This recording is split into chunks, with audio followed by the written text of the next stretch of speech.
ఇక్కడ మనకి ఈ సినిమా పేజీలు ఉంటాయి. ఈ చూస్తే ఇదివరకు ఫుల్ పేజీ ఉండేది. ఇప్పుడు సగం పేజీకి పరిమితం అయిపోయింది. ఎందుకంటే సినిమాలు వచ్చేయేమో తక్కువ. ఒక్కో హీరో 2 ఏళ్లకు 3 ఏళ్లకో సినిమా తీస్తుంటాడు. పెద్ద హీరోలు. వాళ్ళ వాటికే జనం ఎక్కువ ఇంట్రెస్ట్ చూపెడతారు. చిన్న చితక సినిమాల వాటికి వీళ్ళు రాయడానికి ఒళ్ళు బద్ధకం. ఎందుకంటే వీళ్ళకి ప్యాకేజీలు రావు. వాళ్ళ వల్ల పెద్ద ప్రయోజనం లేదు. కాబట్టి వీళ్ళు చాలా తక్కువ కవరేజ్ ఇస్తారు. అదే సందర్భంలో మళ్ళీ ఆ సినిమా పేజీ ఎంటర్టైన్మెంట్ లేకపోతే జనం చూడరు అనేటటువంటి ఫీలింగ్. అందుకోసం అయ్యో రాస్తుంటారు. శుభ్రంగా వీళ్ళు ఎప్పటికైనా ఓ పని చేస్తే పోతుంది.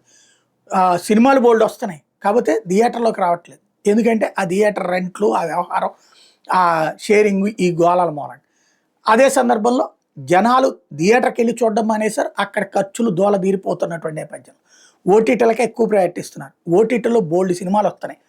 ఓటీటీలో వచ్చే సినిమాలను రివ్యూలు ఇచ్చుకుంటే అప్పుడు ఓటీటీలో ఏం సినిమా చూడాలో అర్థం కావట్లేదు జనానికి. కాబట్టి దాన్ని ఏదన్నా మనోళ్ళు ప్రారంభించుకుంటే బెటర్ ఏమో.